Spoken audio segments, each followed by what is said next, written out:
Thank you for watching, liking, commenting, sharing, and subscribing right now.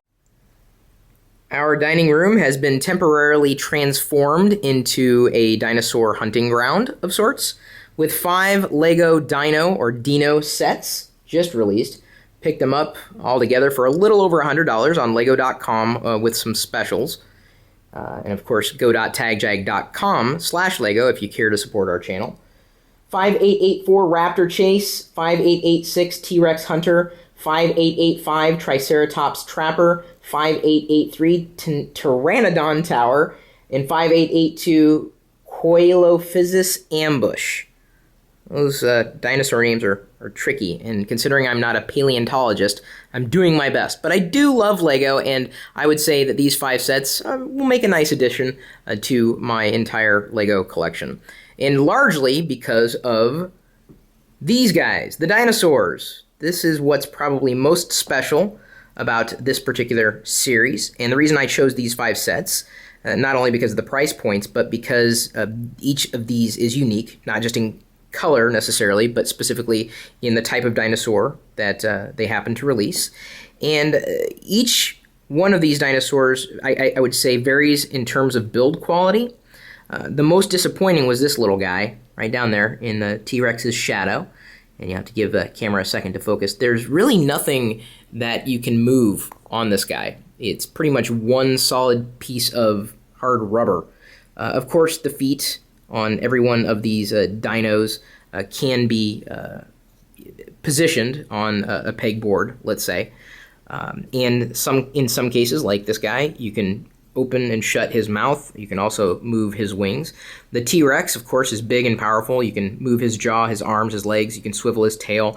Triceratops, you can move his head up and down, and you can also move his legs. And I thought this was probably my favorite out of the entire group of Lego dinosaurs, if only because you can move his legs, his arms, his head, jaw snaps shut. Really good for clamping onto objects. The minifigs, though, themselves, as I've knocked one over, were kind of disappointing. There's really nothing special about him. I'll just sit you down. Look, 3 dupes between these 5 sets, actually, and another pair right there. A lot of duplicates there, and that's kind of disappointing. I don't know why they didn't add more variation with the minifigs, but as I said before, the stars of the show are really these guys, and I think they did a fair job. They could have done better.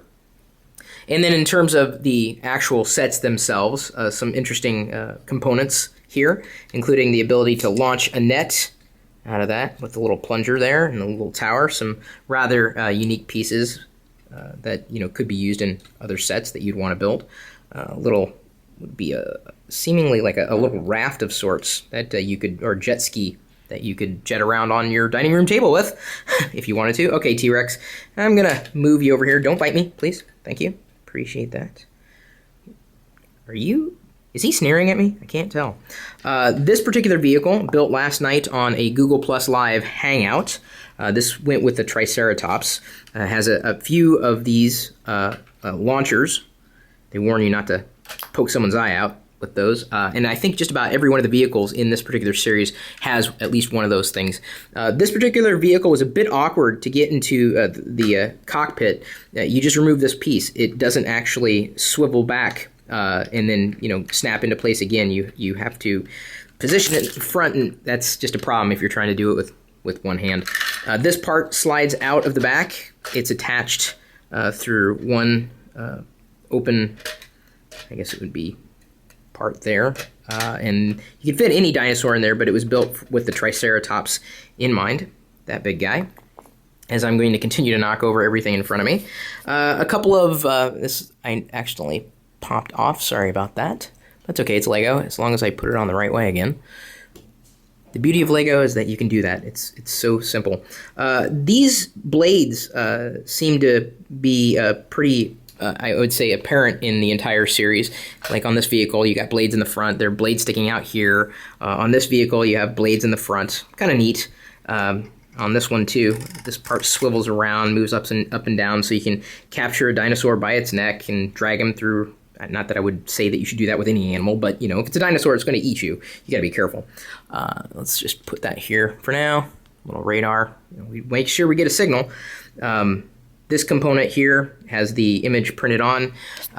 Most of the markings for the Dinosaur Hunter series were accommodated by way of stickers, which was, I would say, the most disappointing part of the series.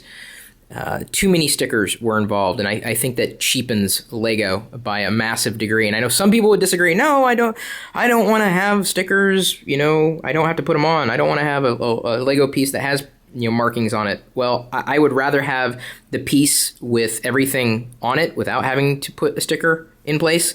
That's just my perspective. This piece, by the way, not a sticker. That's actually painted onto the piece itself. This tiny little vehicle, fun. Even as I said, has little rockets that you can launch off. There's a little guy that came with the copter behind it, and that was, I think, a lot of fun to put together as well. The blades spin pretty cleanly. Cockpit, and if I pick her up, you'll see that underneath I can attach this particular piece beneath it to the hook, and I don't think I'm going to be able to do that without using my hand. There we go. Let's see if I can get it. You know, recording this in one shot, trying to do everything at once, sometimes a challenge. So this would then be able to latch onto T-Rex over here, and then you could carry T-Rex with you across the dining room or whatever room in the house or backyard you wanted to take it. Rather large, this vehicle, and it certainly is something that I have not seen from Lego before. All in all, I would say a pretty good spend. If I had a Lego spend, I'm happy to now have Dinosaurs. I'm not really a huge dinosaur fan, but I am an adult fan of Lego. If Lego continues with the series, I would like to see a lot more variation in the minifigs. Quite a few more dinosaurs, not just painting them a different color. You know, I'd like unique dinosaurs if I could. I wouldn't call them minifigs, but certainly they do belong in the Lego universe. And then the only other thing I would have to say is get rid of the stickers. Stickers just really upset me. I don't want stickers anymore. So there you go. I guess an overview of those 5 sets that I purchased. They're all kind of mixed in together, as you know, I'm prone to do with a lot of my Lego assemblies and creations. And so if you want the links, you can check out the description for this video. And if you have any other questions you'd like to ask, feel free to drop me a line. My email address, chris@perillo.com.